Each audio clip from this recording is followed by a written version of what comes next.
propósito es de convocar una participación efectiva de diversas instancias gubernamentales, académicas y sociales frente a las principales problemáticas que afronta el sistema penitenciario y carcelario del país.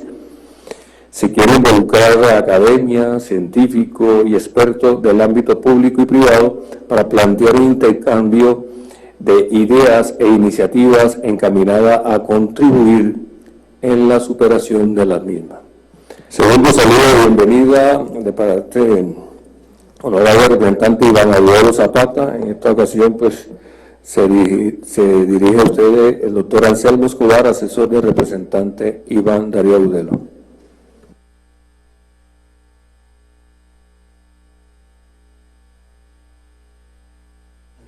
Buenos días. Por sus múltiples ocupaciones, el doctor Iván Darío pues no pudo estar en Bogotá, en este momento se encuentra en la región cumpliendo con su tarea.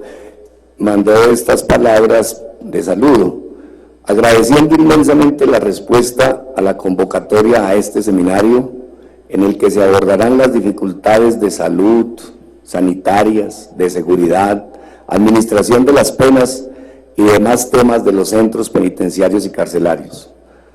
Esto nos permite concluir la necesidad de acudir a la academia para que desde la rigurosidad de la investigación y la disciplina nos ayuden a salir adelante, superando este impasse que durante años nos ha aquejado. Convencido del poder transformador del pupitre y su inmenso aporte a la sociedad a través del conocimiento y el estudio de la comprensión y el diagnóstico de los procesos formativos en Colombia, nos permitimos convocar este evento académico en torno a una reflexión sobre el contexto penitenciario colombiano, como condición de una posible solución y mejoramiento de nuestro sistema. El hecho de proponer posibles soluciones puede ayudar con efectivo interés a superar la crisis penitenciaria y carcelaria, objetivo de este gran evento académico liderado por las instituciones interesadas y que mejor conocen el impacto que tiene en nuestra nación. Gracias a todos los participantes por su aporte, desde las exposiciones y el estudio firme, decidido de las oportunidades que afrontamos en la superación de la problemática del hacinamiento, la sobrepoblación, la ausencia de un sistema real de salud para nuestros internos y sobre cualquier consideración el respeto a la dignidad humana de las personas que se encuentran privadas de la libertad. Muchas gracias, cordialmente su amigo Iván Darío Agudelo Zapata, representante a la Cámara por el Departamento de Antioquia. Muchas gracias. Hacemos un llamado, entonces, a mi mayor Fabio Becerra, de la Asociación Cruz de Malta. La exposición del mayor Fabio Becerra tratará sobre el análisis de resultados, desafíos y proyecciones de la seguridad penitenciaria nacional.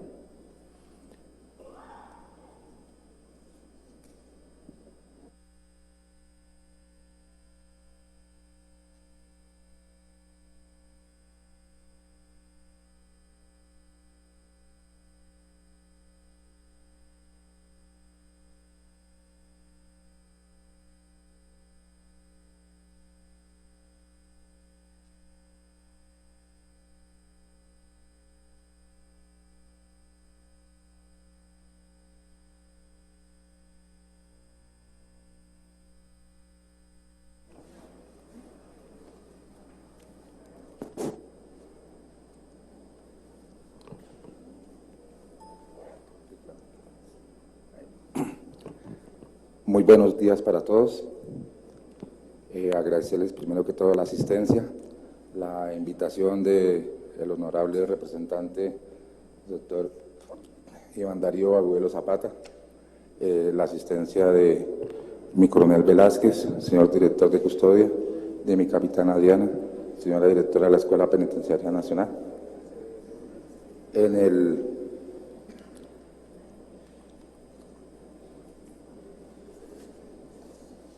el día de hoy, y a través de este seminario, como representante de personal del Cuerpo de Custodia, hemos querido traer, tanto para los miembros de la asociación como los miembros del Cuerpo de Custodia, en especial a la academia, acercarnos a la academia, a los organismos de control y presentarles este tema bien complejo, el cual es misional en desarrollo de nuestros ejercicios, que es la seguridad penitenciaria. Nosotros somos sui generis si miramos los otros entornos penitenciarios del mundo. Siempre se habla de seguridad penitenciaria en todo el mundo.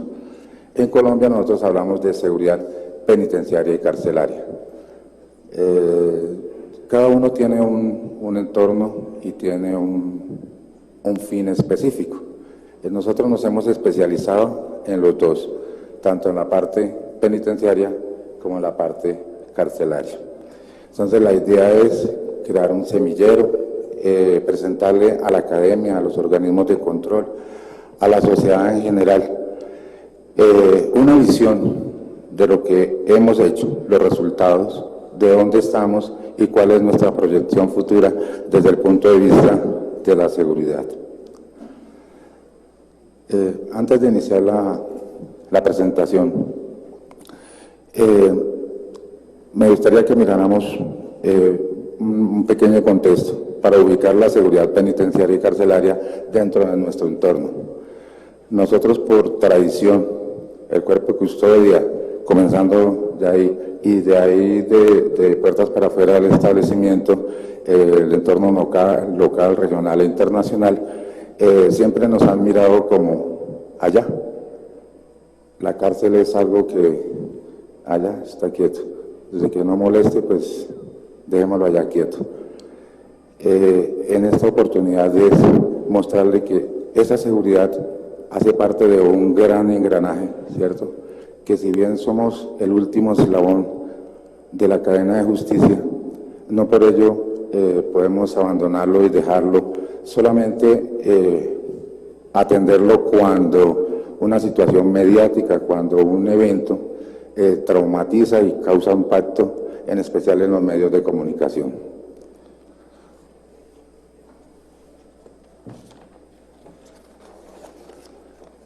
Al interior de cada país, el sistema de funcionamiento del sistema penitenciario es un indicador de efectividad del Estado. El Instituto, a través del Cuerpo de Custodia, está encargado de garantizar los derechos fundamentales de las personas privadas de la libertad y la seguridad en los establecimientos de reclusión del país. Es por ello que las actividades que desarrollamos como miembros del Cuerpo de Custodia siempre deben estar enmarcadas en el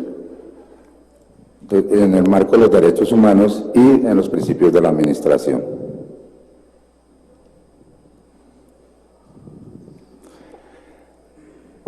Eso es solamente para ubicarnos en contexto, para que tengamos la ubicación. Encontramos una gran definición de seguridad, ¿cierto? Entre las cuales encontramos seguridad pública, seguridad sanitaria, seguridad hospitalaria, diferentes clases de seguridad. Nuestro servicio público, más adelante les voy a comentar el marco normativo que nos rige, nos alinea con el servicio público esencial que se denomina seguridad nacional. Y lo aterrizamos ya en los diferentes establecimientos de reclusión del orden nacional en algo que hemos denominado seguridad penitenciaria y carcelaria.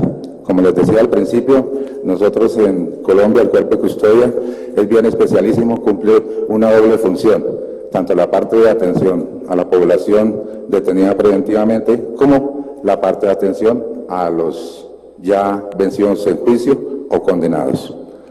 Para el desarrollo de nuestra labor, hace aproximadamente unos 20 años venimos desarrollando una doctrina mediante la cual nos alineamos y aterrizamos nuestra seguridad para poder palparla. La seguridad, si cada uno nos preguntamos y le preguntamos a los muchachos, a los que están aspirando, a los más antiguos, tiene un concepto diferente. Es un sentimiento, es una sensación. es un estado de sentirse libre de todo riesgo.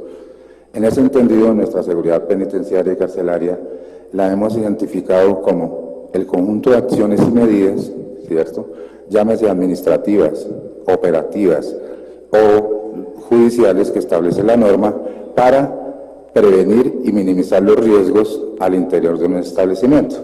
Riesgos en todos los sentidos, en su parte de infraestructura, en su parte de personal o en su parte documental. En ese entorno, como les venía diciendo, nuestra seguridad no viene aislada, siempre la hemos mirado así. Lamentablemente la culpa ha sido en gran parte nuestra, porque no hemos salido y no hemos estado en estos espacios, en estos entornos donde podamos decirles, mire, es que nosotros como parte y como desarrolladores de la misión encomendada, ¿cierto?, que es la seguridad penitenciaria de los establecimientos, estamos alineados, estamos cumpliendo un servicio público y hacemos parte de ese entorno. Una de las fallas y por las cuales no hemos podido pues contar con hartos recursos económicos es que en los planes de seguridad no nos invitan, no nos tienen en cuenta. Los recursos para la guardia no, para la seguridad penitenciaria no. Hemos hecho una lucha a través de diferentes mecanismos, organismos, acercándonos, mire, es que nosotros hacemos, es que las personas que están sindicadas, ellos son ciudadanos todavía, ellos pertenecen al municipio, pertenecen a su localidad y por ende pues requieren la atención propia. Ahí vamos en ese ejercicio. Entonces estamos alineados con un gran servicio público que se llama Seguridad Nacional. Entre las múltiples definiciones que se encuentran, cada uno podemos tener, como les decía, desde el aspirante, el auxiliar, el dragoneante que acaba de salir de la escuela, como hasta el oficial o miembro de la guardia más antiguo, una serie de definiciones de lo que es seguridad. He traído y compartirle con ustedes una que expresó en una conferencia en el año 2000 el profesor Juan Manuel Pantoja Covarrubias en la Ciudad de México.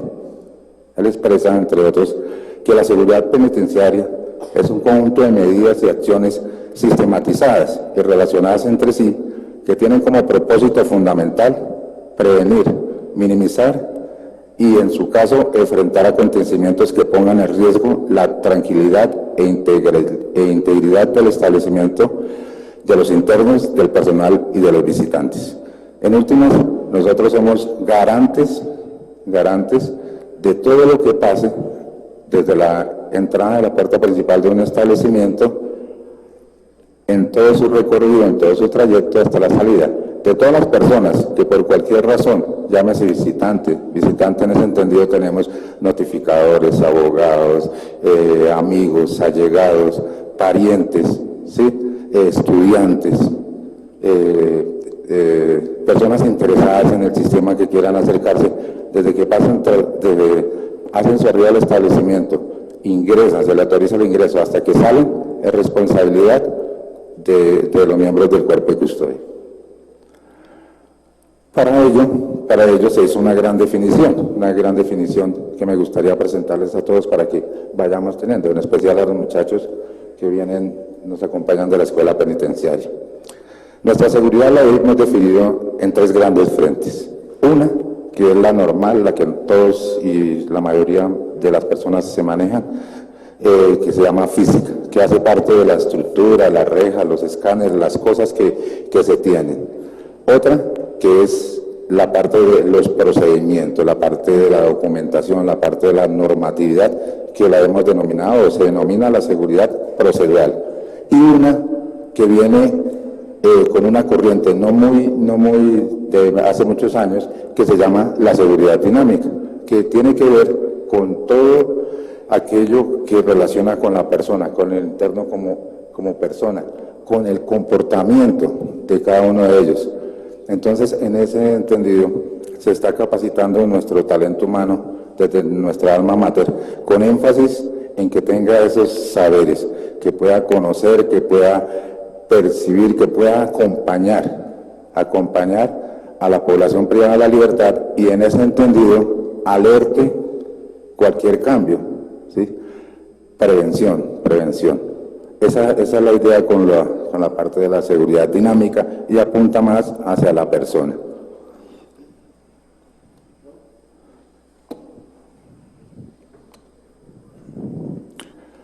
Existe desde el año 2000, cuando se estaba dando los inicios y dando apertura a lo que hoy denominamos el establecimiento penitenciario y carcelario de alta y mediana seguridad de Valledupar, vinieron a hacer un estudio en su entonces miembros del Buró de Prisiones. Nos estaban ayudando, hablo en el sentido de ayudar al instituto a estructurar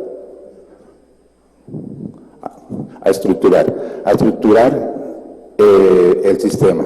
Ahorita cuando damos la línea del tiempo vamos a ver en la época que ellos llegaron a finales del 98, principios del 99, la penitenciaría de Valledupar se abrió en el 2000, ¿sí?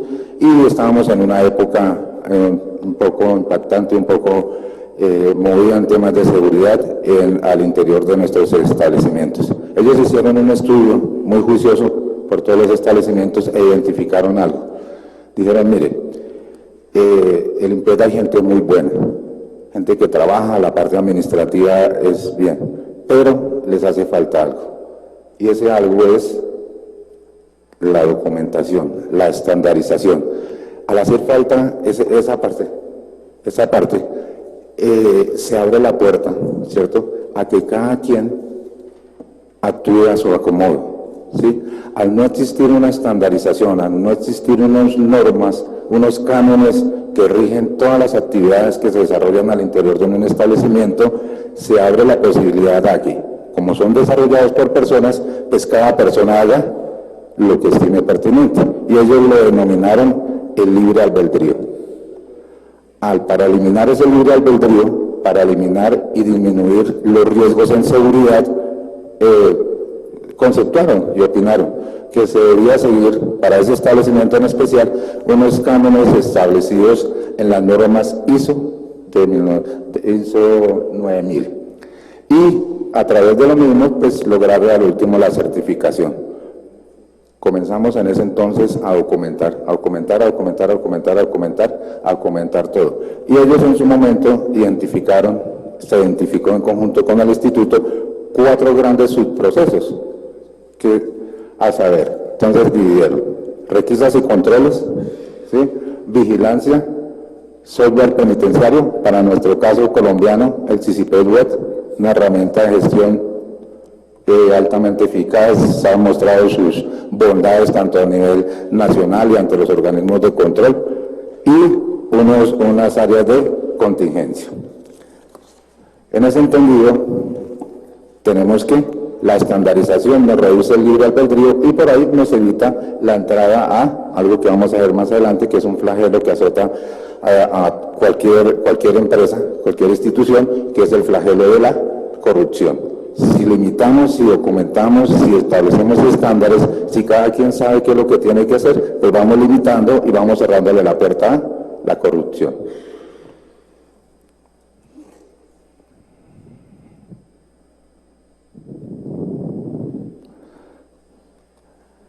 El Cuerpo de Custodia, como tal, es una institución muy joven, muy joven. Nosotros nos perdimos con nuestra profesión y con nuestras acciones y con nuestro actuar con el paso del tiempo.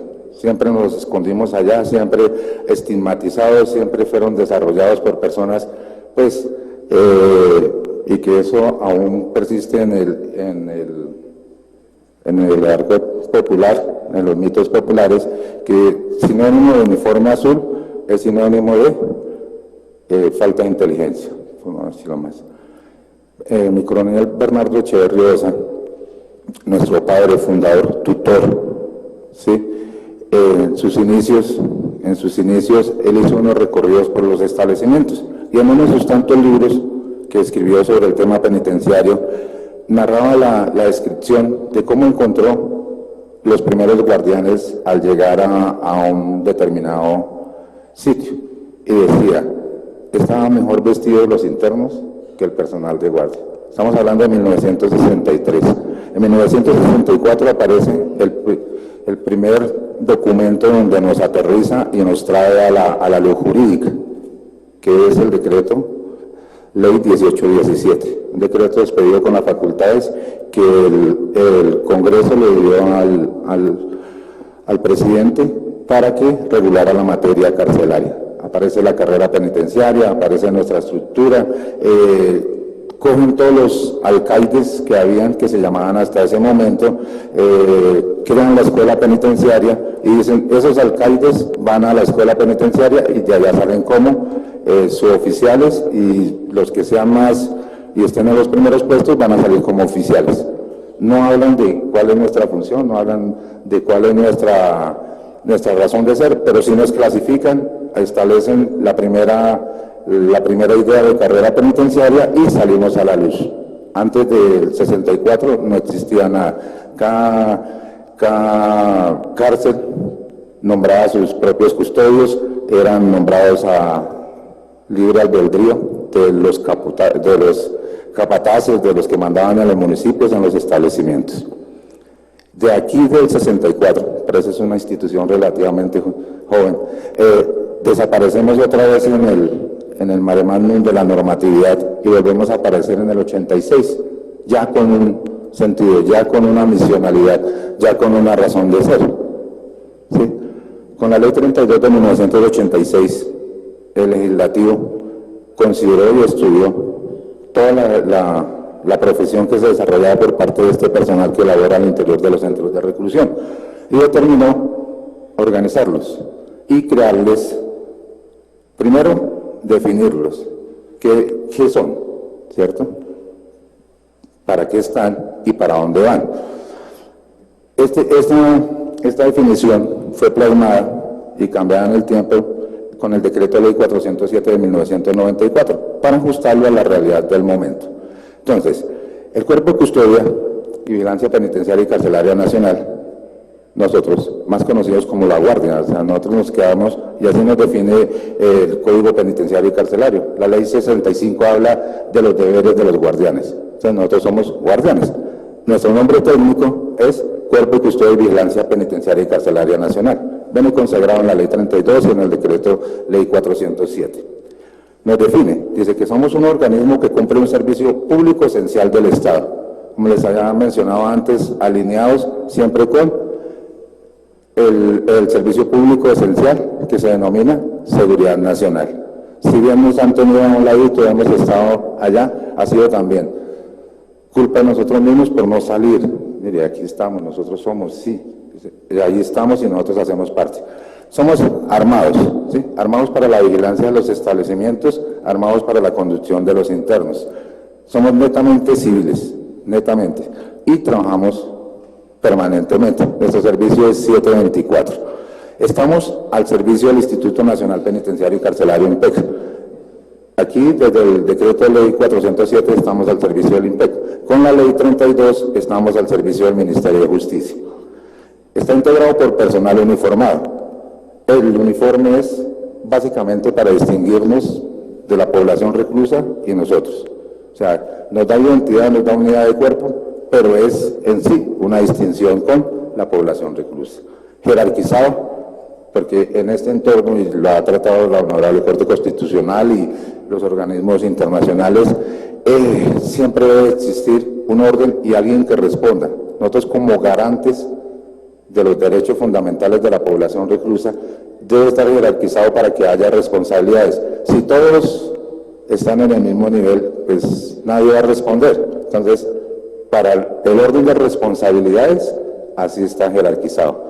Debemos tener, y aquí lo vamos a tratar más adelante, un poco, a grosso modo, un régimen y disciplina especiales. O sea, nosotros no hacemos como miembros netamente empleados civiles, no podemos estar en la carrera administrativa porque dice que tenemos un régimen y una disciplina especiales, pero tampoco nos pueden aplicar la parte militar porque no somos militares, pero tampoco somos de la carrera general, que ahí ahorita más adelante, si da la oportunidad, lo tratamos. Que La ley 32 y el decreto 407 dicen, listo, ya los creamos y ustedes son, ahí están, pero ¿qué van a hacer? ¿Sí? Entonces, esta misión, que es la razón de ser, la esencia de cada uno de nosotros, del cuerpo de custodia, de la guardia, de la guardia, viene consagrada en el artículo 113 del 407. Y dice, la misión del cuerpo de custodia es la de mantener y garantizar. Somos garantes, agentes, representantes del Estado, ¿cierto? Debemos garantizar el orden, la seguridad, la disciplina, los programas de resocialización en los centros de reclusión, la custodia y vigilancia de los internos, la protección de sus derechos fundamentales y otras garantías consagradas en la ley, en la Constitución y en los tratados internacionales suscritos y ratificados por Colombia, y en general asegurar el normal desarrollo de las actividades en los centros de reclusión. Contempla una gama de actividades y una gama de funciones y deberes que debemos desarrollar, en especial el de mantener y garantizar. El ámbito de trabajo de la guardia de por sí cuenta con cualidades especiales. En los establecimientos nosotros trabajamos en un entorno donde, ¿sí?, poca o nula credibilidad tiene y aceptación con la sociedad en general, ¿sí?, con la opinión pública. En especial cuando existe el pánico mediático sobre el crimen, va a haber escarcelación masiva, entonces todo el mundo se preocupa, salen los medios y de una vez nos prestan atención. Bueno, la idea está por cuestiones de tiempo. Vamos a hacer un pequeño análisis de lo que la Asociación Cruz de Malta, a través de recopilación documental y a través de la experiencia de sus integrantes, pudo establecer una línea del tiempo. Entonces tenemos 5 momentos bien marcados. En 1970 la población reclusa, por su condiciones y reglas generales, eran de extracciones campesinas. En los 80, delincuencia común, los esmeralderos, la guerra entre esmeralderos, y comenzó el tráfico de marihuana. Y así, lo que se ve por fuera, pues llegaba a la parte interna. En los 90, hasta el 2000, 2003, tuvimos una serie y complejo, y la seguridad estuvo en el piso, estuvimos al borde de la desaparición. Apareció la delincuencia organizada, el narcotráfico organizado, y tuvimos una serie de eventos catastróficos. Ya después del 2013, a través de una serie de acciones, en especial el apoyo internacional, los grandes líderes que ha tenido la institución en desarrollo de sus actividades, volvimos a estabilizarnos, el apoyo de la sociedad, del Congreso, tuvimos mucho apoyo, nos estabilizamos y venimos ahí. Existe un periodo que me gustaría en 2 minuticos analizar. Entre el año 1999 y el año 2003, aquí es un recuento histórico que se hizo por parte del Grupo de Investigación de la Asociación Cruz de Malta. Tuvimos unos eventos lamentables. Afortunadamente ya son historia del pasado, ya no se han repetido, y confiando en Dios Supremo, no se vuelvan a repetir. Este evento y estos hechos que voy a relacionar aquí solamente pasaron en un establecimiento, para que miremos la magnitud, la ubicación del desorden y del caos, y cómo era la vida, tanto para los internos como para el personal de guardia, personal penitenciario que trabajaba al interior, ¿sí?, que elaboraba con ellos y que eran los que tenían que salir corriendo cuando comenzaban a disparar, que eran los que debían caer las personas ahí. Hubo unos eventos, los voy a relacionar muy brevemente, que abarcan desde el 8 de diciembre del 99 hasta el 2003. Ya comenzó ahí. Hubo en un solo evento una masacre, un solo día, 11 internos muertos, el 8 de diciembre del 99. El 27 de abril del 2000, en un solo evento, hubo 26 víctimas con armas de fuego al interior de un establecimiento. El 19 de junio del 2001 hubo 4 internos muertos con armas de fuego. Hubo otra masacre entre los días 2 y 3 de julio del 2001 de 10 internos. Y hubo una última así donde hubo una masacre de un homicidio múltiplo, el 2 de junio del 2001. De acuerdo a las investigaciones, a los reportes y a los informes que se han rendido, entre el año 1999 y el año 2003, en la Cárcel Nacional Modelo 1 de 136 establecimientos que existen en la actualidad, hubo 101 internos, 101 persona privada de la libertad que falleció con arma de fuego.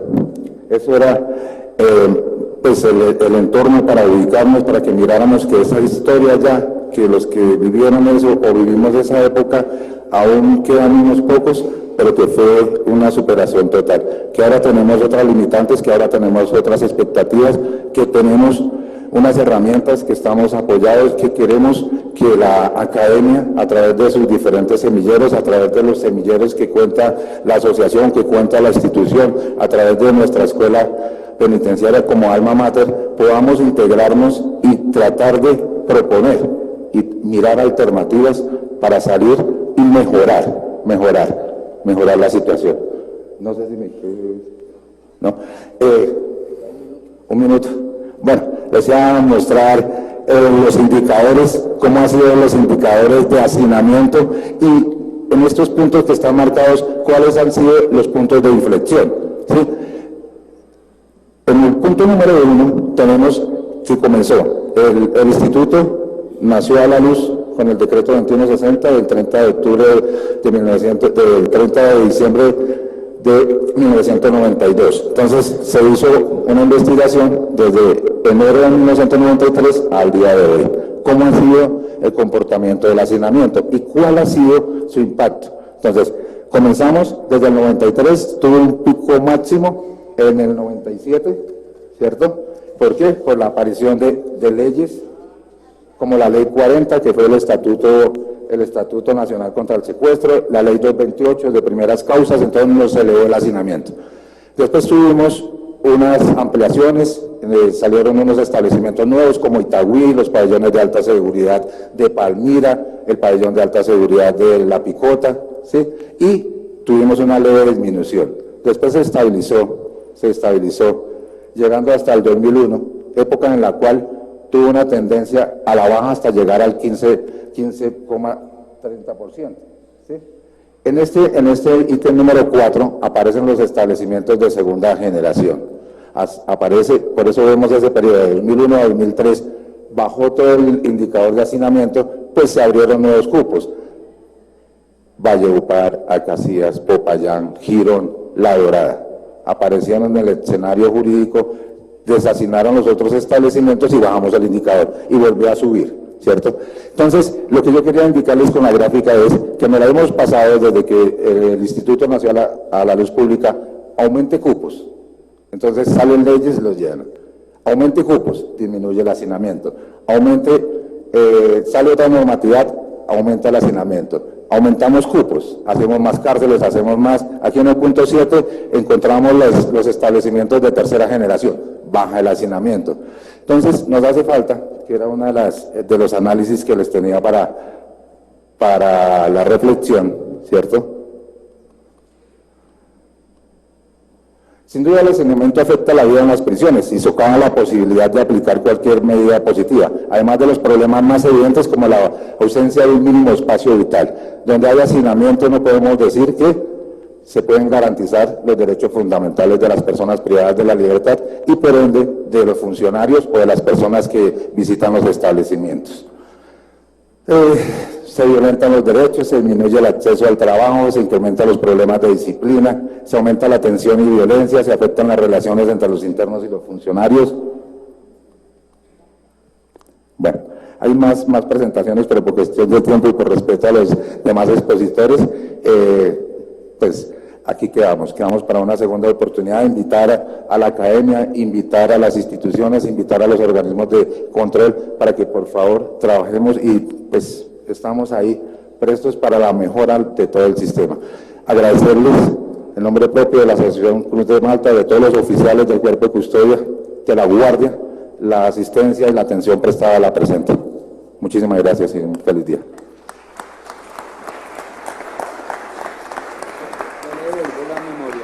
Muchas gracias, Mayor Fabio Becerra. Me han solicitado que el ciclo de preguntas la dejemos al final de las exposiciones. Entonces hacemos un llamado al doctor Elkin Eduardo Gallego. Él es especialista en derechos humanos en población privada de la libertad y se va a referir a los derechos humanos y el alcance de los programas de tratamiento penitenciario en la función resocializadora. Doctor Elkin Eduardo Gallego, tiene usted la palabra.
Bueno, buenos días para todos y para todas. Agradecer la invitación que nos realizaron para participar en este importante seminario, en estos importantes espacios que se vienen desarrollando. Especialmente agradecer a la Asociación Cruz de Malta, al congresista Iván Darío Agudelo, que convoca a este seminario también, y a las demás instituciones que hacen posible la realización del mismo.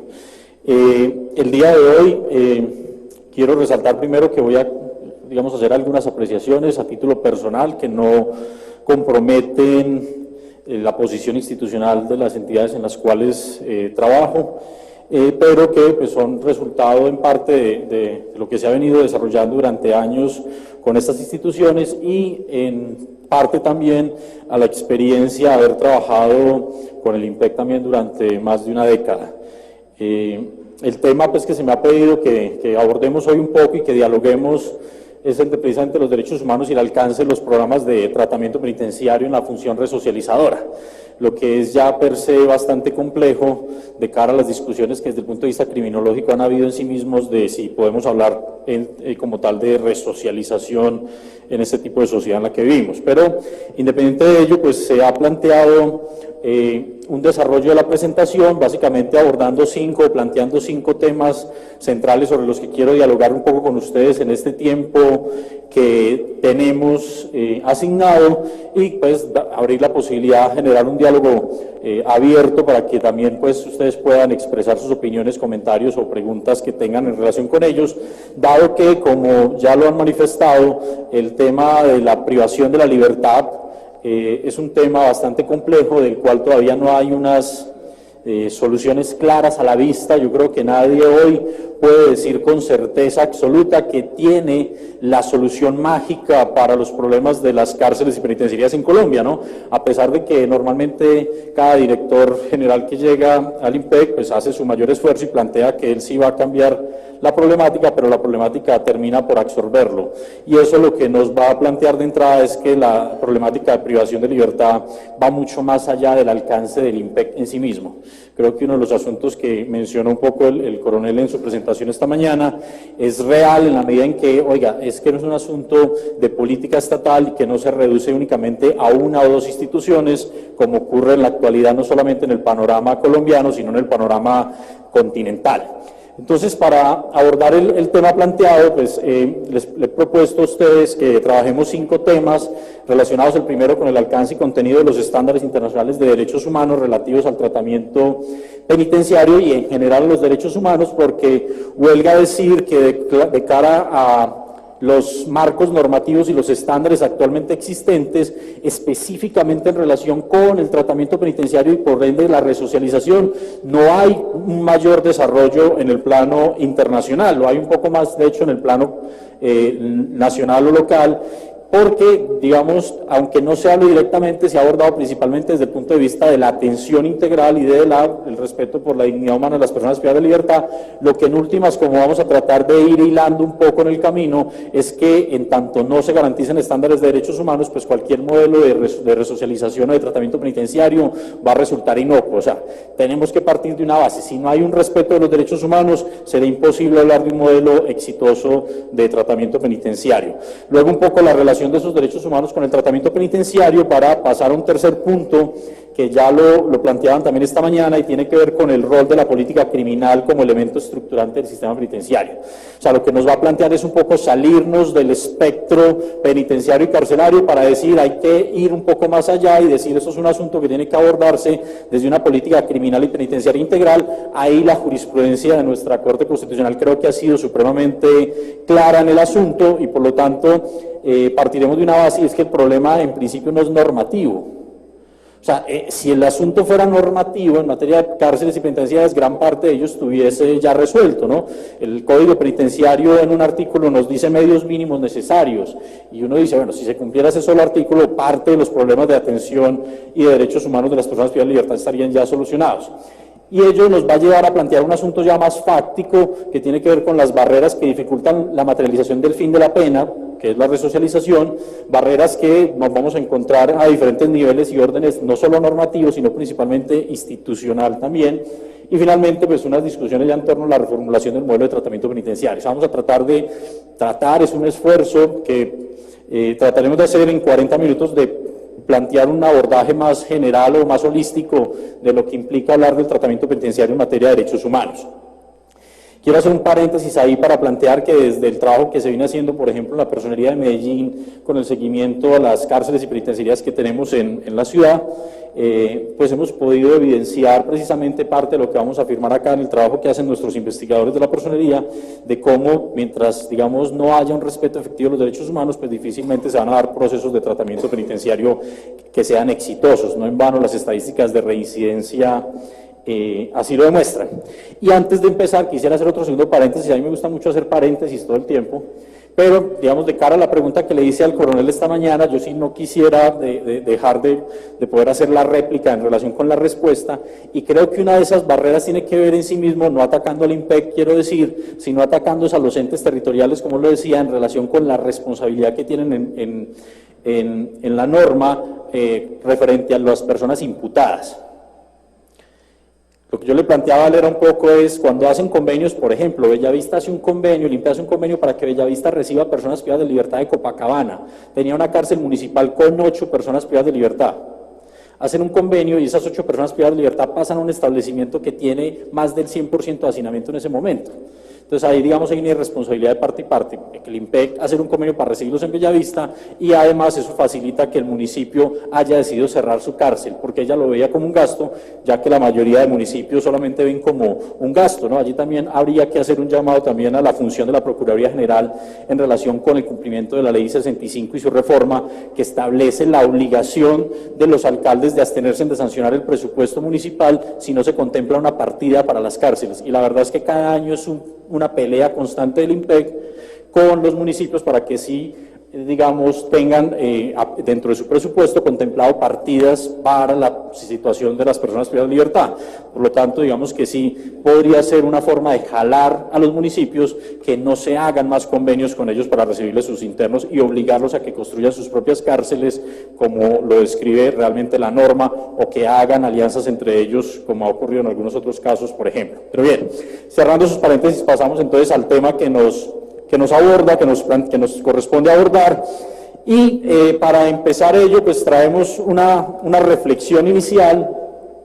Es un extracto de una afirmación que hace la Comisión Interamericana de Derechos Humanos, precisamente, que hoy inicia su periodo de sesiones acá en Bogotá, un periodo extraordinario, y en el informe sobre la situación de los derechos humanos de las personas privadas de libertad en las Américas del año 2011, creo que nos da unas luces importantes.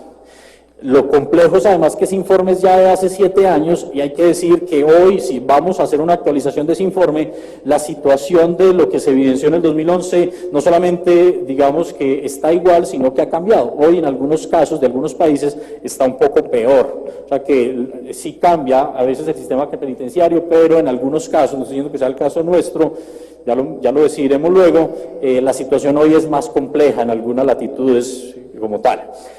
Y esta afirmación, me permito leer, que nos permite generar primer diálogo, nos dice: el hecho de que las personas en custodia del Estado se encuentren en una situación de especial vulnerabilidad, aunado a la frecuente falta de políticas públicas al respecto, ha significado frecuentemente que las condiciones en las que se mantiene a estas personas se caractericen por la violación sistemática de sus derechos humanos. Por lo tanto, para que los sistemas penitenciarios y, en definitiva, la privación de libertad como respuesta al delito cumplan con su finalidad esencial, es imprescindible que los Estados adopten medidas concretas orientadas a hacer frente a estas deficiencias estructurales.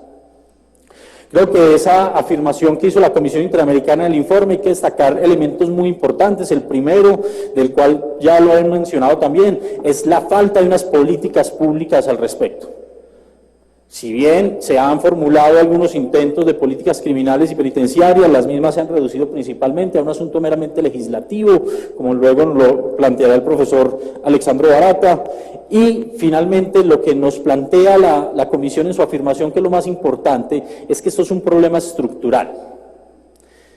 De ahí la crítica que se hace constantemente a la afirmación que se hace de que hay una crisis carcelaria. No hay una crisis carcelaria, porque una crisis plantea afirmar que era una situación que venía bien y de un momento a otro colapsó. La verdad es que, ustedes lo saben más que yo, la situación carcelaria y penitenciaria durante décadas ha sido grave.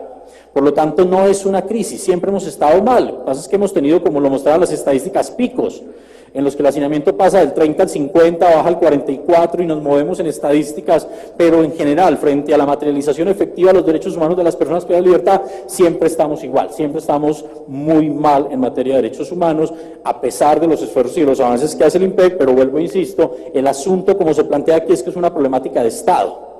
Por lo tanto, tienen que haber políticas públicas que impongan obligaciones a todo el Estado y sobre todo que sí se cumplan. Porque pues, los conocedores, como son ustedes, dirán: oiga, la Corte Constitucional en su sentencia T-153 del 98 pues emite órdenes a todas las instituciones públicas. Ministerio del Interior, Ministerio de Justicia, Ministerio de Hacienda, hasta el ICBF. El asunto es cuántas de esas instituciones sí se han apersonado y se han sentido realmente que son también dolientes y querientes de la situación que hay en las cárceles y penitenciarías de Colombia. Pues bien, respecto a ello hay que decir que en el primer punto que planteamos de alcance y contenido de los estándares internacionales, como les decía, en materia principalmente, inicialmente desde el sistema internacional, para hacer un pequeño recuento, hay que resaltar que en el plano internacional vamos a dividir en dos: sistema de Naciones Unidas y sistema interamericano. En el marco del sistema interamericano, que es más nuestro acá, más local, de hecho que ese sistema se crea en el marco de la Organización de Estados Americanos, que nace en Bogotá precisamente en mayo de 1948, hay un sistema interamericano donde hay una comisión interamericana como un órgano cuasi judicial y una corte como un órgano jurisdiccional, los cuales han venido atendiendo de manera ya muy amplia casos relacionados, algunos con Colombia y otros con otros países del continente, en los cuales ha tenido la oportunidad de determinar el alcance de los derechos humanos de las personas privadas de la libertad. Muchas de las prácticas que hace 20 años se realizaban en las cárceles en Colombia y en otros países han sido prohibidas gracias a la jurisprudencia de la Comisión y de la Corte Interamericana de Derechos Humanos, ¿no? La requisa intrusiva que se hacía hace 20 años o hace 10, como otro tipo de prácticas, pues gracias a los casos donde la Corte Interamericana ha determinado que ese tipo de prácticas son contrarias a la dignidad de la persona, pues han logrado que se vaya cerrando ese círculo. Y en ese contexto es de resaltar que hay una serie de tratados internacionales, como la Convención Americana sobre Derechos Humanos en nuestro contexto interamericano, como la Convención Interamericana para Prevenir y Sancionar la Tortura, y la Convención Interamericana para Prevenir, Sancionar y Erradicar la Violencia contra la Mujer, la Convención de Belén do Pará, que en el contexto interamericano dan herramientas a los estados y le imponen, por tanto, obligaciones en materia de derechos humanos que tienen un alcance, por supuesto, a las personas privadas de libertad y, por tanto, a lo que nos concierne a nosotros en el marco de la discusión que tenemos. Y en esa jurisprudencia un asunto importante e interesante es, como les decía, que la mayoría de los casos que se han atendido hasta el momento tienen que ver principalmente con un asunto que tiene que ver con la atención de las personas y el tratamiento digno de las mismas. Tratamiento no en un contexto de tratamiento penitenciario desde el enfoque de resocialización, sino de trato digno a las personas. Es decir, la principal problemática que ha abordado el estándar internacional o que ha desarrollado ha tenido que ver con un asunto relacionado con tratos crueles, inhumanos y degradantes, con prácticas de violencia, pero luego, digamos, eso ha ido logrando superarse, habiendo todavía algunos casos esporádicos, pero sigue persistiendo el trato digno, o más bien el trato indigno de las personas, derivado principalmente de las condiciones de privación de la libertad. O sea, uno de los problemas más recurrentes en el contexto latinoamericano, que a la vez, por tanto, será una dificultad material para lograr un proceso de tratamiento penitenciario adecuado, son las condiciones en las que se encuentran gran parte de los establecimientos penitenciarios y carcelarios del país y en general del continente americano. Y desde allí pues ha sido abordado. A eso se le suman elementos más recientes como por ejemplo la Comisión Interamericana de Derechos Humanos en los últimos 2-3 años ha venido emitiendo una serie de medidas cautelares en las cuales se ha protegido los derechos de personas privadas de la libertad, no solamente en establecimientos carcelarios y penitenciarios, sino en estaciones de policía, porque además el problema de las estaciones de policía que tenemos actualmente en Colombia también lo vive Panamá, también lo vive Argentina, también lo tienen otros países, ¿no? De ahí que afirmamos siempre que hay temas en los que somos muy diferentes, ¿no? Digamos, son muy heterogéneos en el continente, en la comida, por ejemplo, en la música, pero en materia de cárceles somos más o menos iguales, todos estamos mal, ¿no? Entonces, ahí hay una homogeneidad. Entonces, ese problema es común y las medidas cautelares que ha venido otorgando la Comisión diciendo, oiga, miren, las condiciones en las que están, por ejemplo, personas privadas de la libertad en una estación de policía son contrarias a la dignidad humana de las personas y ha otorgado medidas cautelares en relación con ellas. De ahí que si uno impusiera una medida cautelar en estos momentos por los internos que viven en la Candelaria, por ejemplo, en Medellín, hablo del caso de Medellín porque vengo allá, evidentemente que de acuerdo con el antecedente que tenemos prosperaría. Pero el asunto es que esas condiciones que se trasladan muchas veces a los establecimientos penitenciarios y carcelarios por la situación de algunos establecimientos que tienen hasta más de 100 años, 200 años o 300 años, eso va siendo un elemento que va a incidir en las condiciones para poder brindar un proceso de tratamiento penitenciario adecuado. Entonces, ahí encontramos ya una limitación frente a la cual sí el estándar internacional se ha pronunciado al respecto. Lo mismo ha pasado en el contexto del sistema de Naciones Unidas, donde principalmente el Comité de Derechos Humanos y el Comité contra la Tortura también han sacado varias observaciones generales y han conocido de varios casos específicos, si bien no muchos de Colombia, pero sí de otros países cercanos, en los cuales se ha hecho hincapié nuevamente en la obligación que tiene el Estado de adoptar medidas efectivas para que los derechos humanos dentro de las prisiones sigan garantizándose, que los muros de las prisiones no sean excusa para que los derechos humanos se queden afuera. Y pues más importante aún del estándar internacional, de ese alcance internacional, ha sido, como ya lo mencionaban también en las primeras presentaciones, el estándar que ha desarrollado nuestra Corte Constitucional. Si ustedes miran la jurisprudencia, qué pena que se me saltó, si ustedes miran la jurisprudencia constitucional, aquí solamente citamos las tres más, digamos, emblemáticas, que son las del estado de cosas inconstitucionales, que nos va mostrando una suerte de evolución, pero una evolución negativa, no pasamos del estado de cosas inconstitucionales al estado de cosas inconstitucionales agravado, ¿no? Si ustedes miran el estándar jurisprudencial, creo que la Corte Constitucional ha hecho un muy buen trabajo acogiendo parte de los estándares internacionales en relación con las obligaciones en materia de derechos humanos que hay. Estas tres sentencias también van a ser muy importantes para el tema que vamos a plantear también de la política criminal y penitenciaria, que como lo decían, pues cada una va avanzando. Pero si uno analiza, por ejemplo, la T-153 de 1998 del estado de cosas inconstitucionales, había en ese entonces, no recuerdo la cifra, pero cerca de un 30% de hacinamiento. Hoy tenemos el 44%, entonces uno dice, los efectos de la Corte, de la sentencia de la Corte en los años siguientes, pareciera que fuera contrario porque no solamente la situación no ha mejorado, sino que en algunos aspectos, como en hacinamiento, ha empeorado en relación con lo que teníamos en ese momento y ha sido una barrera. Claro, tenemos que destacar que hay avances en determinados temas, ya no hay discriminación prima facie por orientación sexual, por ejemplo, como ocurría hace una década, digamos, hay unos avances, pero siguen habiendo unas barreras que en gran parte no hacen, digamos, no puede solucionarlas el IMPEC como tal, sino que corresponde a otras entidades, ¿no? Por ejemplo, la USPEC. Con el tema de la USPEC tengo un paréntesis que haré más adelante en las barreras, porque para mí es una de las principales barreras hoy para la materialización efectiva de los derechos humanos de las personas privadas de libertad, con el respeto pues de quienes estén aquí presentes que sean de la USPEC. Y derivado hago una diferenciación allí entre lo que son los estándares internacionales jurídicamente vinculantes en el marco internacional, que son los tratados y convenciones y pactos de la jurisprudencia constitucional, y quiero allí dejar un especial énfasis en las reglas Mandela y en las reglas de Bangkok, que si bien no son normas jurídicamente vinculantes, no son normas en estricto sensu, pues sí establecen un deber ser importante para los estados. Las reglas Mandela, que son más recientes, pues son una actualización de las reglas mínimas para el tratamiento de los reclusos de Naciones Unidas, y esas reglas pues sí establecen un estándar bastante importante en relación con los derechos de las personas privadas de libertad, que permitirían o facilitarían que se logre finalmente un proceso de tratamiento penitenciario que sea adecuado y que sea acorde a los derechos humanos. Y las reglas de Bangkok, que son, digamos, la actualización de las reglas de Naciones Unidas con el enfoque de género. Porque uno de los problemas que tenemos con el enfoque de género es que está ausente tanto en el plano normativo como en el plano fáctico. Esas reglas, hay un elemento bien interesante e importante, y es que en eso ha sido ejemplo el IMPEC, por ejemplo.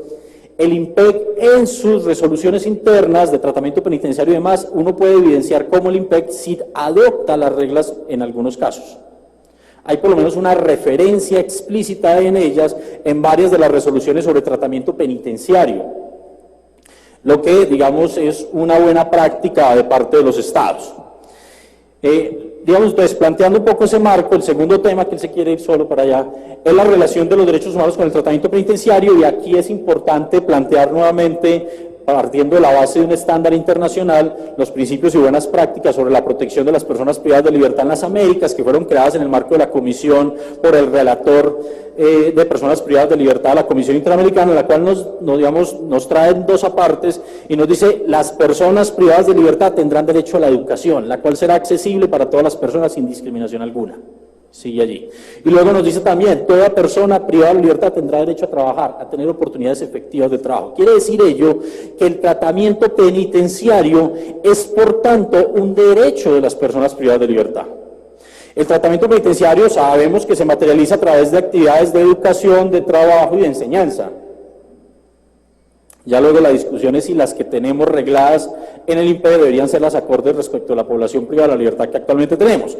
Pero lo que hace, por tanto, los estados cuando aplican un modelo de tratamiento penitenciario es cumplir, garantizar un derecho que tienen reconocida las personas privadas de libertad. De ahí que las discusiones que a veces se han dado de si es un derecho o un beneficio, como ocurre con algunos otros beneficios penitenciarios, es realmente claro que el tratamiento penitenciario se constituye, por tanto, en un derecho de los internos, y en tanto las personas privadas de libertad sean titulares de derecho, pues eso implica afirmar que el Estado será el titular de obligaciones.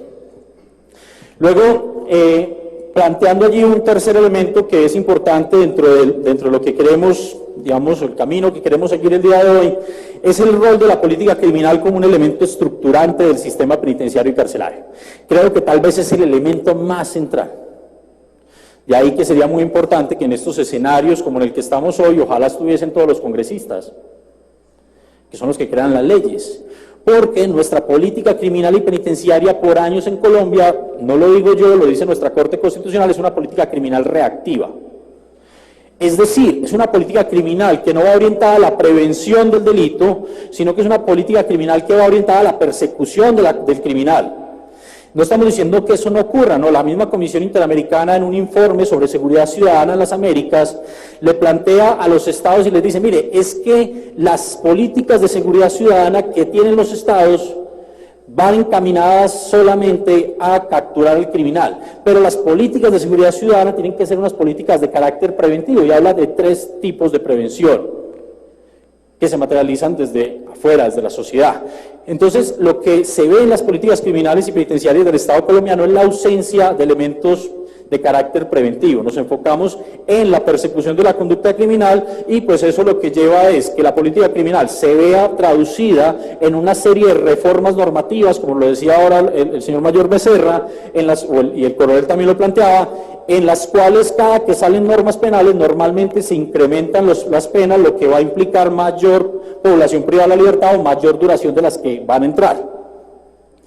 Eso genera otra discusión importante ya en un debate, recuerdo, en el Congreso, precisamente aquí mismo, hace ya varios años, cuando se debatió la situación penitenciaria y carcelaria, porque estábamos en una crisis, se planteaba la necesidad del cupo carcelario. No puede ser que cuando se aprueba una ley no se mida el impacto que esas leyes, sobre todo aquellas que son de materia penal, no se mida el impacto que las mismas van a tener en la realidad carcelaria.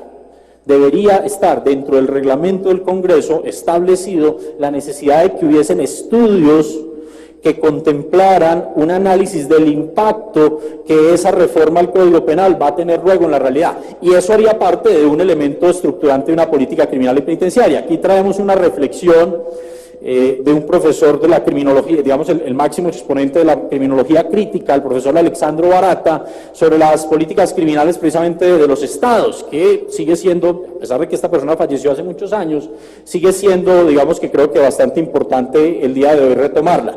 Y me permito también leer con el respeto de ustedes. Nos dice, política criminal es, en primer lugar, un concepto complejo. Mientras su finalidad es unívoca, su instrumental resulta indeterminable porque es definible solo en términos negativos, a través de instrumentos penales de un lado e instrumentos no penales del otro. Para decir que la finalidad de la política criminal es unívoca, debemos hacer una puntualización. Hasta un pasado no muy lejano, esta se entendió constantemente como la finalidad de controlar la criminalidad, es decir, reducir el número de infracciones delictivas. A partir del desarrollo de estudios victimológicos y en particular por la preocupación acerca de las necesidades de la víctima, de su ambiente social y de la sociedad, el campo de acción de la política criminal se extiende, por lo menos potencialmente, también hacia el control de las consecuencias del crimen, además de su prevención. Si hacemos, el tiempo no nos daría, pero si planteamos un análisis de la política criminal y penitenciaria que actualmente tiene el Estado colombiano, lo primero que encontraríamos es una dificultad para identificarla. Es difícil tener claro cuál es la política criminal y penitenciaria del Estado, a pesar de que hay, digamos, unos parámetros creados por la Comisión de Política Criminal que tiene el Ministerio de Justicia, en virtud del Consejo Superior de Política Criminal, que establece precisamente la Ley 1709. Pero si la identificamos, podemos evidenciar que en gran medida la política criminal del Estado está enfocada a la persecución criminal. Y no estamos diciendo que se dejen de perseguir los criminales, no estamos diciendo que ese sea el mandato, pero lo que estamos planteando es que no debería, como nos dice Alexandro Barata, limitarse exclusivamente a la persecución del criminal. Debería orientarse también a las consecuencias del crimen desde un análisis victimológico y también a la prevención del crimen. Ese documento del profesor Alexandro Barata nos plantea cosas muy interesantes en relación, por ejemplo, con las políticas sociales que hacen parte de las políticas criminales, porque la política criminal, digamos que el principal problema que tiene es por su denominación, hace que la gente inmediatamente la correlacione con un asunto meramente penal, porque estamos hablando criminal igual a derecho penal. Y la realidad es que la política criminal son unas políticas integrales que abordan, por tanto, elementos de políticas sociales.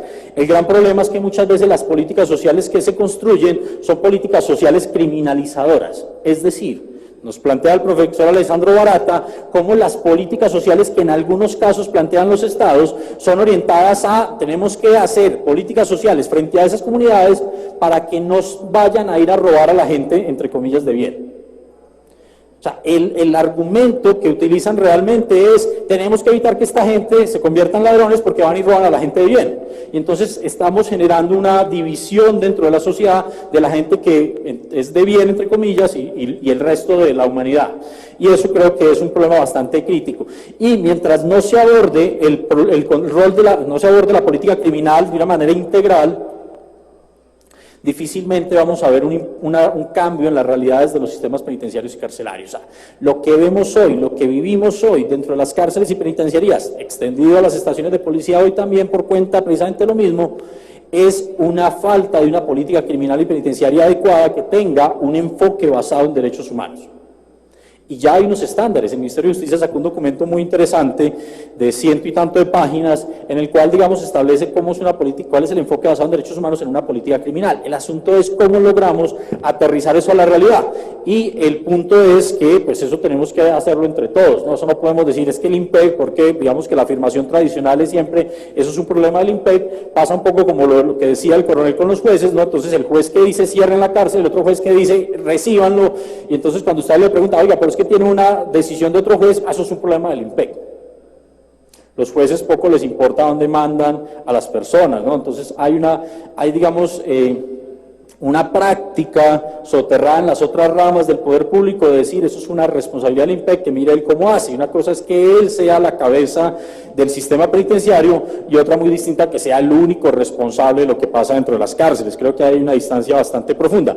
Y la formulación de la política criminal tiene que ver desde un escenario legislativo, tiene que ver desde un escenario de otras instancias del Ejecutivo y tiene que haber, por supuesto, una presencia muy alta del Poder Judicial.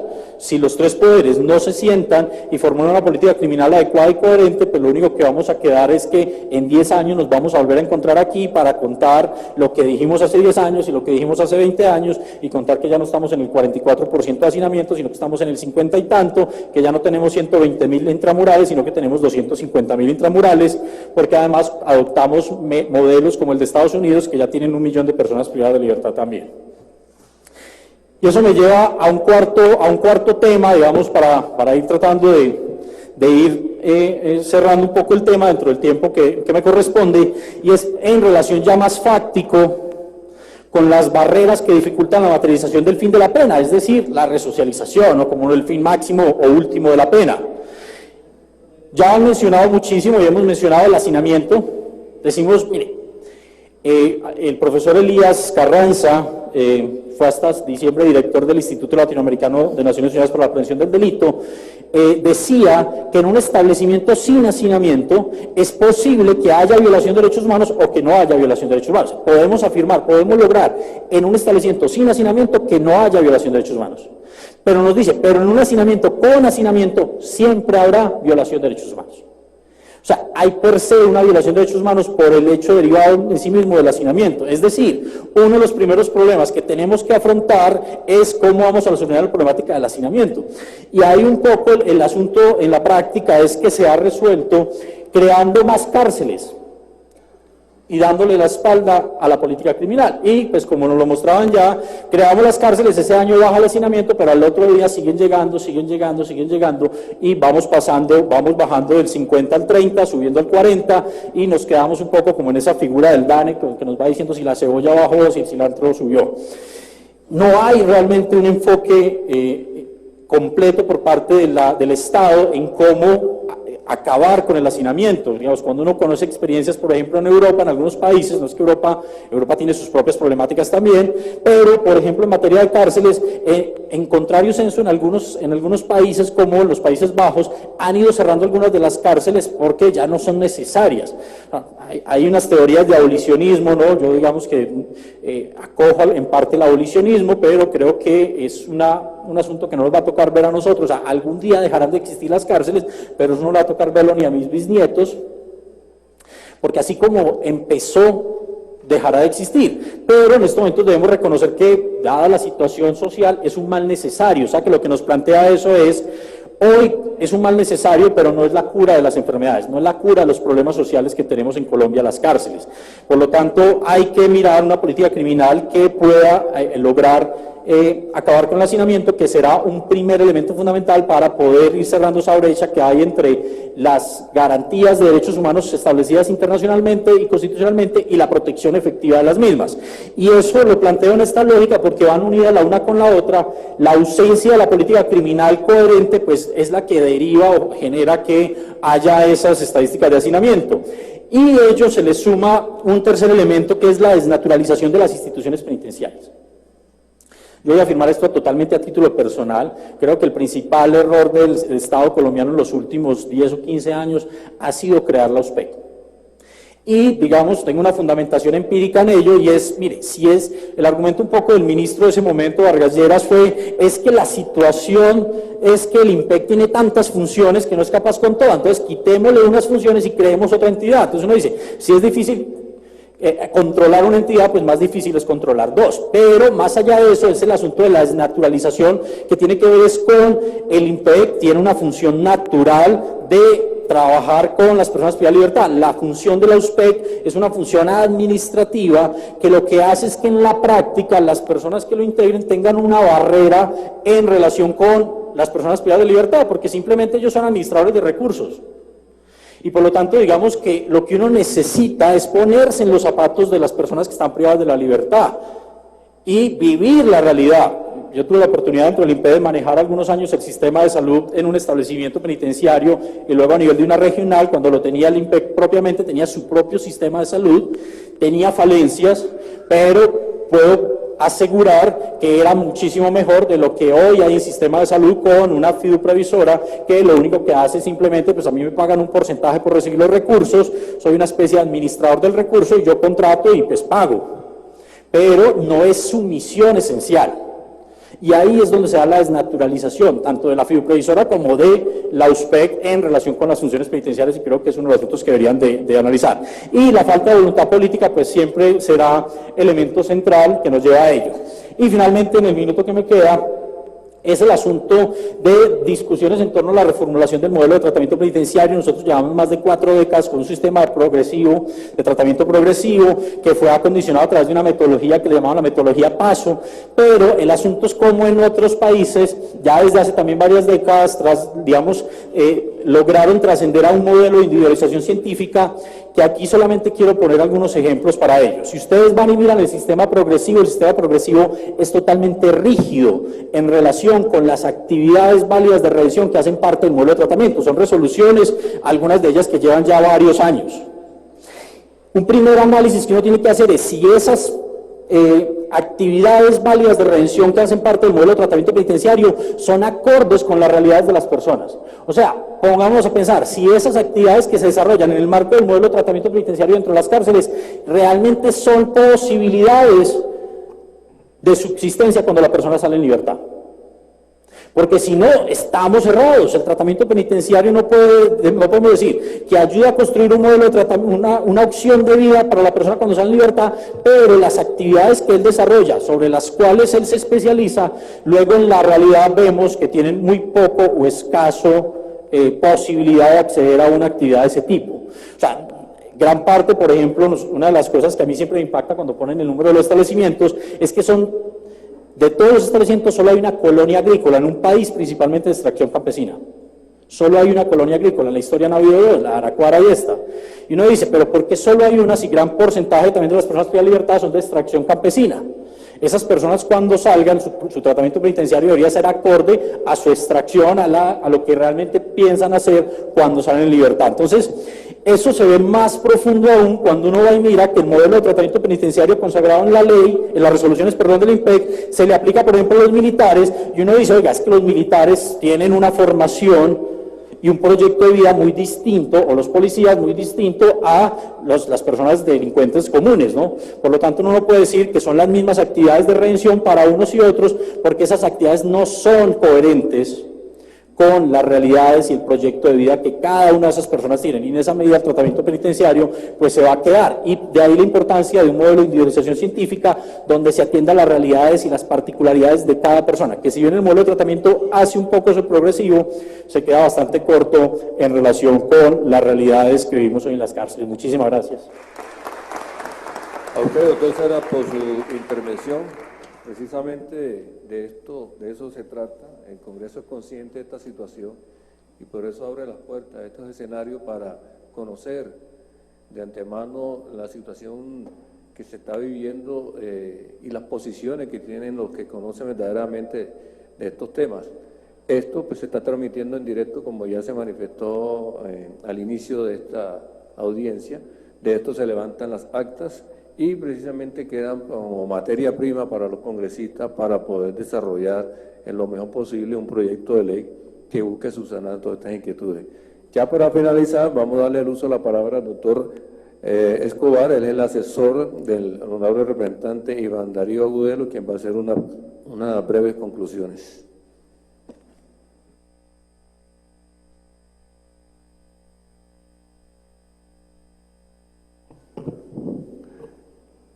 Buenas tardes ya, pues ya nos habíamos saludado en la mañana, pero es prudente y además pertinente volver a saludarlos y presentarles especialmente un saludo de agradecimiento a todos los que han hecho las exposiciones, excelentes, han sido absolutamente todas. Pienso que desde el ángulo en que enfocaron cada uno su exposición son supremamente pertinentes, precisamente para dejar el tema y colocarlo a la altura de la agenda nacional.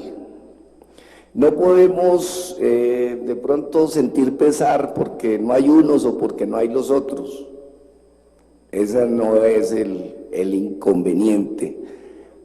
El objetivo de este escenario y de este evento es presentar todas las inquietudes que tenemos, y todos lo han hecho de una forma maravillosa. Los expositores, como digo, lo hicieron de la mejor manera, y todas las personas que han estado desde su asiento escuchando este estudio riguroso que cada uno ha preparado para traernos, es suficiente marcador de impacto para mostrar que el evento ha cumplido con sus expectativas y con nuestras expectativas por la sencilla razón de que han quedado muchísimas inquietudes.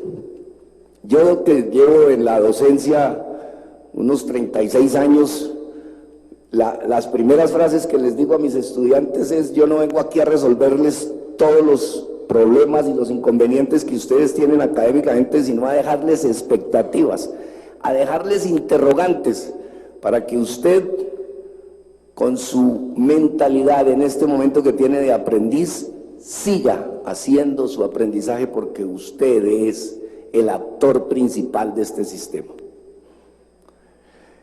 La situación que nos ha convocado, pues precisamente tiene lo siguiente, con estas pequeñas conclusiones o estas conclusiones supremamente rápidas que queremos hacer.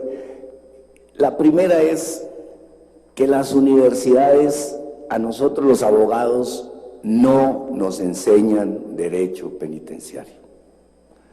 Nosotros como penalistas, y fue la primera área del derecho en la cual yo en alguna vez me desempeñé, después de haberme graduado como abogado, encontraba lo siguiente, que acompañamos al interno hasta la puerta de la cárcel. Él entraba y lo abandonábamos. Los internos, o las personas privadas de la libertad mejor, se vuelven abogados, se convierten en unas personas supremamente hábiles para hacer derechos de petición, tutelas, escribirle al uno, escribirle al otro, por la fuerza de la necesidad, porque el abogado no lo acompaña. Son poquitos los abogados que saben de derecho penitenciario. Yo los podría contar con los dedos de la mano, los que conozco aquí en Bogotá, los que conozco en Medellín, los que conozco en Cali, los que conozco en Ibagué, por todo el territorio nacional que he recorrido, los 32 departamentos que tiene nuestro hermoso país. Son muy pocos. A veces llegamos a dirigir cárceles abogados que no sabemos derecho penitenciario. Lo aprendemos a rajatabla en el curso virtual que nos da el IMPEC. Esa es la primera conclusión que tenemos de esto. Las universidades no nos enseñan derecho penitenciario. Yo le cuento a la gente, haciéndole alusión a esto. Yo estaba viendo penal especial, cuarto año de derecho, cuando se habla de la tasación de la pena. Es el profesor nuestro, un magistrado brillante que tuvo Antioquia, apellido Velázquez, que escribía unos libros de derecho penal yo creo que el doctor Elkin lo conoció, que se murió de un infarto. Una persona supremamente brillante. Una clase, 45 minutos. Me habló de la ley 65. Y eso fue todo lo que aprendí de derecho penal antes de graduarme. 45 minutos. Conclusión, las universidades no nos enseñan. Primera conclusión. Segunda, de este evento tan importantísimo, el hacinamiento y la sobrepoblación. Muchos se preguntaron, bueno, ¿y cuál es la diferencia entre los dos? Pues el hacinamiento en las cárceles y la sobrepoblación es porque de pronto nosotros estamos por encima de la media nacional de 364 de internos o personas privadas de la libertad por cada 100.000 habitantes. Nosotros tenemos una media, una sobrepoblación en ese aspecto bastante alta con respecto a otros países. 364. Es como cuando nos asombrábamos que teníamos 170 homicidios por cada 100.000 habitantes, cuando las ciudades más violentas tenían 12, por ejemplo Nueva York en ese momento. 12 homicidios por cada 100.000 habitantes, nosotros llegamos a tener 170. Hoy tenemos 364 internos por cada 100.000 habitantes. Esa es la sobrepoblación. Y el hacinamiento, pues ustedes vieron en las exposiciones, y no me voy a poner a repetir pues todas las cifras que vieron ahí, más del 50% y demás. Y en otras cárceles hay muchísima sobrepoblación y hacinamiento incluso muy grave. Pero entonces aquí la otra conclusión es que en ese aspecto, como no sabemos derecho penitenciario, nosotros siempre relacionamos cupos con camas. El camastro donde va a dormir el interno. Y resulta que un ser humano no lo tenemos sino 8 horas dormido, 16 horas despierto. ¿Dónde lo voy a tener 16 horas despierto? Si, como para nosotros un cupo es una cama, pues las 16 horas el tipo está en un patio, que ese patio, por ejemplo en La Picota, tiene cupo para 250 personas y hay 700, 800, a veces hasta 1000 personas en un espacio para 200.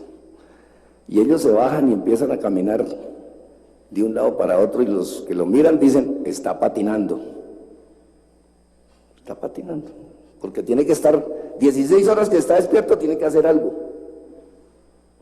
Tenemos el concepto de que el cupo es una cama. Conclusión, no es una cama. El cupo para un interno es el sitio para educarlo, o sea, que reciba educación cuando llega. Que tenga sitio para recreación, que tenga sitio para efectuar actividades culturales, artísticas y demás, y que tenga talleres. Eso requiere de una infraestructura penitenciaria que nosotros no sabemos. Miren ustedes la sentencia 153, el estado de cosas inconstitucional, que la hemos estudiado los que nos gusta el derecho penitenciario y lo estudiamos. Yo creo que habremos leído, o yo personalmente he leído unas 15 veces esa sentencia, y la 388, y la más moderna, que creo que es la 762, y no me pelo, y es del 2015. O sea que la memoria todavía no me ha dado Alzheimer.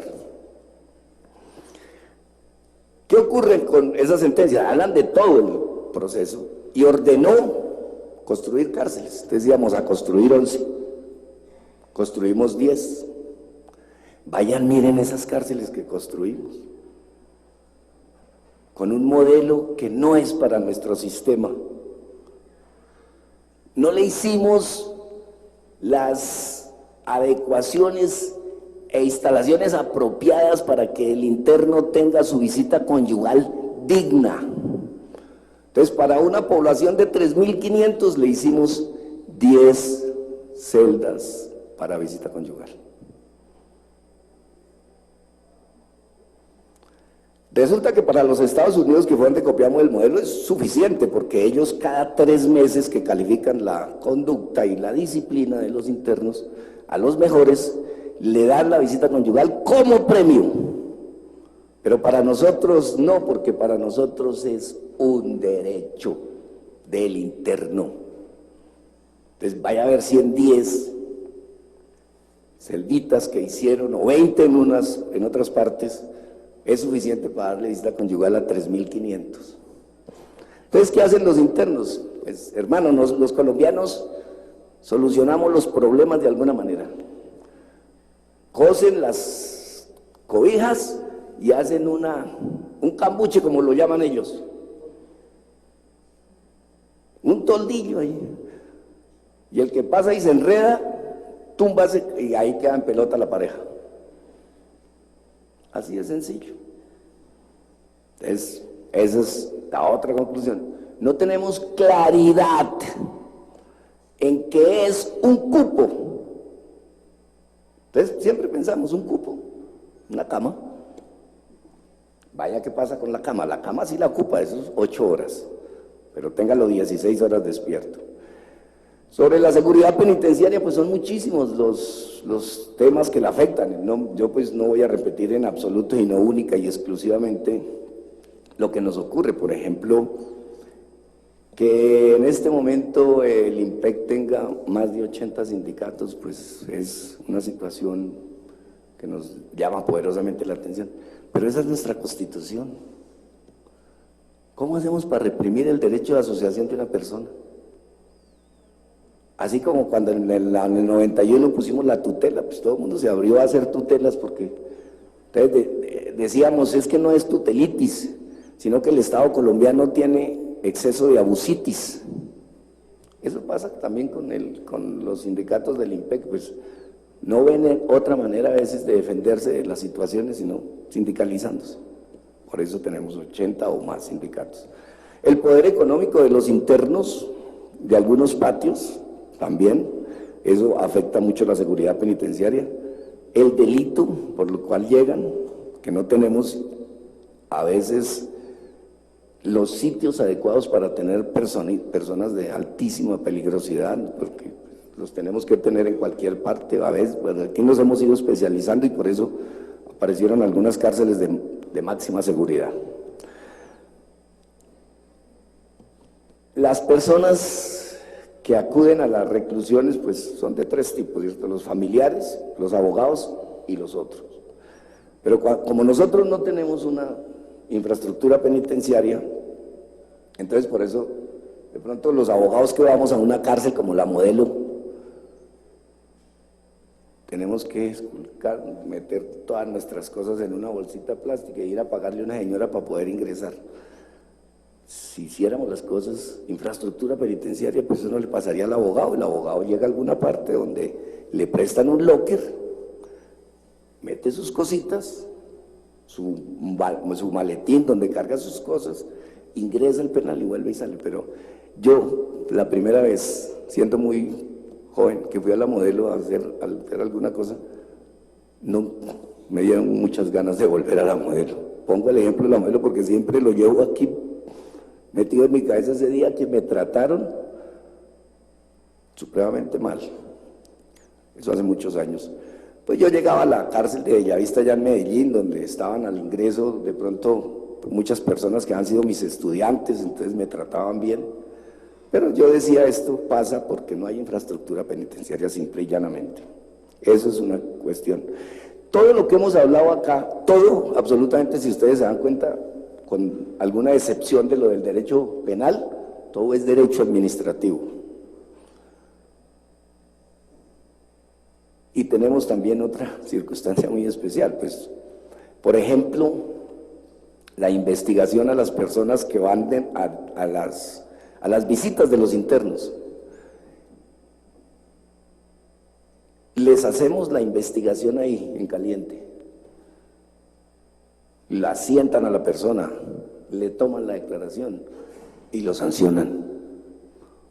Efectivo porque lo sancionan, pero muy mal porque se le violan todos los derechos del debido proceso. Todos.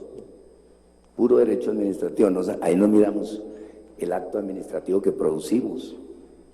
Ahí no nos damos cuenta los tiempos que debe tener ese acto administrativo, la iniciación de la investigación, la comunicación, la notificación, una cantidad de cosas. Pero no nos pongamos a hablar de eso porque es un poco más largo, sino que miremos que esa actuación de pronto no la tenemos bien y eso es lo que tenemos que estudiar. A mí me llama la atención lo siguiente, mire, la primera cárcel que se construyó en el nuevo Reino de Granada, como se llamaba nuestro querido país Colombia, antes fue en el año 1650, y aquí muy cerquita, y allí otra. La cárcel de mujeres, que eran muy poquitas, iban a donde las monjitas, por eso le llamaron siempre el buen pastor, y los hombres iban a una cárcel que se llamaba el divorcio, claro, que separaba a la familia. El cuerpo de custodia y vigilancia del IMPEC es más antiguo que cualquier institución armada en Colombia. Y la pregunta que nos queda para reflexión y estudio a todos es, ¿por qué no avanzó al ritmo del país? Seguramente por lo que aquí lo dijeron muchos, de pronto el tema no nos interesa, no nos enseñan en las universidades, bueno, pero démonos cuenta de esa situación que es especialísima. Especialísima. Una institución que nace muchísimo primero, por ejemplo, que las fuerzas militares, porque las fuerzas militares no tienen sino 200 años larguitos. Y la otra tiene casi 500 y no avanzó. El uso del lenguaje, y al igual que el doctor Cardona, me llamó mucho la atención del señor coronel sobre las imágenes. Recuerden lo que decía Gloria Valencia Castaño, una imagen vale más que 1000 palabras. Conclusión, las imágenes, espectacular el sistema que están implantando, excelente, y yo creo que eso se ha hecho con muy pocos recursos, pero con mucho amor. Eso es lo único que le vi ahí, porque no tienen unas instalaciones o no han transformado por unas instalaciones suntuosísimas, únicamente dignas y que tengan luz. Me gustó muchísimo su presentación, muy buena. Lo de la política criminal, llevamos cuántos años trabajando, estudiando y haciendo para que nosotros tengamos una verdadera política criminal, desde el sistema educativo. Nosotros mismos decimos que la política criminal, el sistema penitenciario y carcelario es el último eslabón, sí, es el último eslabón, pero es el primero que se debe estudiar para formular una verdadera política criminal. Si yo sé que en una cárcel el 60% o el 70% de los delitos son de hurto, y esos habitantes son del barrio X, Y, Z, yo digo, en esa localidad está fallando el sistema educativo porque no les están enseñando a los niños a tener respeto por lo ajeno. Vamos, impactemos el sistema educativo. Eso respondería a una verdadera política criminal, pero como no la tenemos, pues entonces dejamos pasar simple y llanamente esa situación. Y volvemos al sistema. La política criminal debe involucrar a las universidades, que le pongan la rigurosidad académica, el estudio, la investigación científica, que hagamos estudios profundos de criminología, de criminalística, de criminalidad, que sepamos por qué nos matamos, que tengamos la idea clara, qué estamos haciendo en esta tierra, qué hacemos en este país, un país donde las riquezas son inconmensurables y todos los días llega uno a alguna parte y lo primero es que estamos en un país pobre, Colombia pobre. Somos el primer país en muchísimas de las especies que tenemos.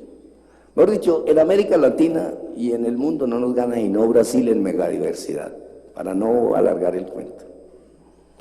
Pero a contrario censo, nosotros producimos 99 patentes al año, de cosas nuevas, de innovación, de tecnología, de ciencia. Si nos comparamos, por ejemplo, con los Estados Unidos, que produce 60.000, o con el mismo Brasil, que produce 600, 800, 585, 600. Entonces decimos, tenemos una mega diversidad que no aprovechamos. Nos pasa lo de los cajeros de los bancos. Vemos todo el día pasar plata, todo el día contamos plata y llegamos a la casa y la esposa nos pide para la bolsa de la leche, mi hija no tengo. Así somos. Tenemos de todo y no lo aprovechamos. Las personas privadas de la libertad en la cuestión del sí.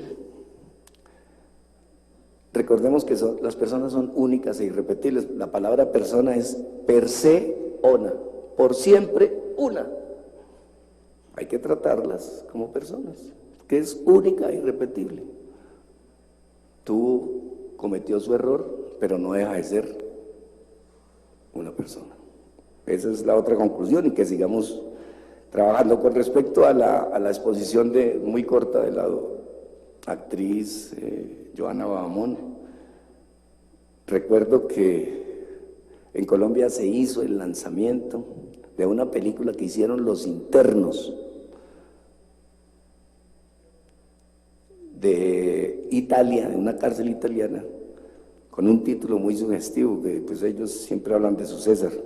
Se llamaba César debe morir. Esa presentación de esa película, o sea, el lanzamiento para Cine Colombia, lo hicieron en la cárcel de La Picota. Hicieron una película impresionante. Y después les preguntaban, que hace parte de la presentación, les preguntaban, ¿y con qué hicieron eso? Mostraron unas cámaras que Entonces, había un extranjero ahí entre el público de los que estaba interno en La Picota viendo, decía, oiga, si esos pueden con esas cámaras, ¿por qué nosotros no podemos hacer una película? Entonces, la reflexión que me queda a mí, para finalizar, es las mejores obras de literatura, de cultura y demás, se han producido en las cárceles. ¿Dónde escribió el Quijote de la Mancha Miguel de Cervantes Saavedra? En una cárcel. ¿Dónde escribió José Zárate Los Zapatos? En una cárcel. ¿Dónde se escribieron las mejores obras de literatura? Entonces, ¿dónde se pueden producir las mejores cosas? Pues, imagine 16 horas que están despiertos ensayando, tiene que ser espectacular. Muchísimas gracias, muy amables, y la puerta queda abierta para seguir la discusión.